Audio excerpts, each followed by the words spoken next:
কেন্দ্রীয় সরকারের বঞ্চনা ও 100 দিনের কাজের টাকার দাবিতে তৃণমূল কংগ্রেসের পক্ষ থেকে সাংসদ প্রসূন ব্যানার্জির উপস্থিতিতে হাওড়া আন্দুলে এক বিশাল প্রতিবাদ মিছিলের আয়োজন করেন।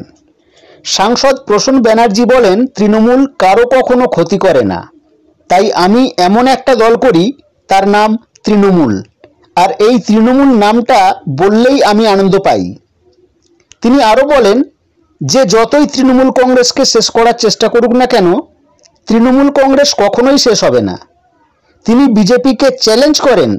তিনি বলেন, এবারের লোকসভা নির্বাচনে 42টি আসনের মধ্যে 40টি আসন তৃণমূল পাবে। রাস্তা বন্ধ করা বা কিছুই ব্যাপার নেই, আমরা এসেছি মানুষের কাছে এটা বলতে এসেছি যে আমরা 100 দিনের টাকা এখনও পাইনি। কোটি কোটি টাকা পড়ে আছে ভারত সরকারের কাছে, দেওয়া হচ্ছে না। এটা প্রতিবাদ অভিষেক ব্যানার্জি এরকম প্রতিবাদটা করেছে, আবার হবে। এবং আজকে ছোট করে র্যালি হয়েছে, সুন্দর পরিবেশ।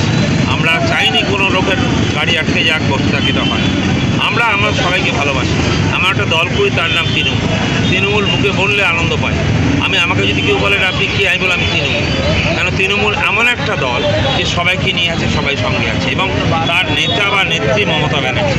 অতএব আমরা চাই 100 দিনের টাকাটা ফেরত দাও, গল্প না করে ফেরত দাও, ভালোবাসা না রেখে ফেরত দাও। অসম্ভব নোংরামি হচ্ছে আমাদের বিরুদ্ধে। যেভাবেও কখনো ইডি, কখনো সিবিআই কড়াও করে চলে যাচ্ছে, এবং প্রমাণ পাচ্ছি না। আমি কোনো জায়গাটা আমার দুঃখ হচ্ছে যে আমি আর সাংসদে মনে করি প্রমাণ পাচ্ছি না। আর সাংসদ ক্যারেক্টারে আমার কথা বলা দরকার।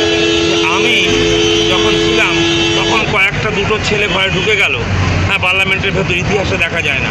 এবং সেটা কার টিকিটে? আমাদের টিকিটে, একটা বিজেপির নেতার টিকিটে তারা ঢুকেছে।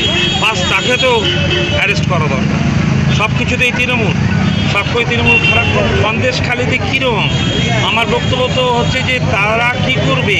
এমন লোক আছে, সবাইরা কিছু কিছু ভালোবাসার লোক আছে নেতাদের, তারা কাজ করে, সুন্দর করে। তারা এসেছিল, এখানে কোনো ঠিক ছিল না। কেউ বলছে ঠিক আছে, কোনো ঠিকের ব্যাপারই নেই।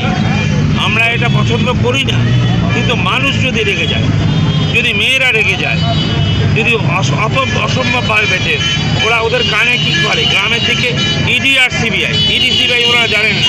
ইডি এলো, ধরে নেবে, সিবিআই ধরে নিল, কাগজ দেখানো নেই, কিচ্ছু নেই, উইদাউট কনসার্ন এটা করা হচ্ছে। এগুলো চেষ্টা করছেন আমাদের যেভাবে হোক শেষ করা। আমরা শেষ হব, তৃণমূল শেষ হবে না। মমতা ব্যানার্জি, অভিষেক ব্যানার্জি আছে, আমি দায়িত্ব নিয়ে বলছি। আজকে কোথা থেকে র্যালি শুরু করলে? র্যালি ওখান থেকে চামতলা থেকে শাড়ি হলো, এবং ওখান থেকে অল্প 3 কিলোমিটার, 3.5 কিলোমিটার হাঁটা হলো। এর পরবর্তীকালে আমরা বড় করে আরও করবো। এত সুন্দর পরিবেশ, আমরা মানুষের কোনো ক্ষতি করতে আসিনি। আমরা মানুষের কাছে বলতে এসেছি যে এখনও 100 দিনের টাকা আমাদের দেওয়া হচ্ছে না, সেটা দাও, আমাদের মামলাটা দাও, গরিবের টাকা আদায়ের জন্য। আমার কি দিল্লি যাওয়া হবে? নিশ্চয়ই যাওয়া হবে। অভিষেক তৈরি হচ্ছে, আমরা আবার অবশ্যই যাব। কি ভয়াবহভাবে আমাদের মেরেছিল এটা আজও মনে পড়ছে, কিন্তু আমরা যাব। গুলি করো, মারো, কিচ্ছু হবে না। অসভ্যতামি চূড়ান্ত। বিজেপি যে দলটা, এই দলটা আমি মনে করি নিজেই লিখেছে বাজে দল। বিজেপি মানে বাজে দল, এই দলটা নিজেই লিখেছে। বিজেপি লিখেছে মানে বাজে পার্টি। আমরা সারাদিন মনে মানুষের ক্ষতি করে বেড়াবো। সেই জন্য আমার মনে হয় তৃণমূলের সাথে কিচ্ছু করতে পারবে না। আবার চ্যালেঞ্জ দিচ্ছি, এবার ইলেকশনে আমরা বলি 42টার মধ্যে আমরা 40টা আসন পাবো। এখানে 100% আমরা পাবো, চ্যালেঞ্জ।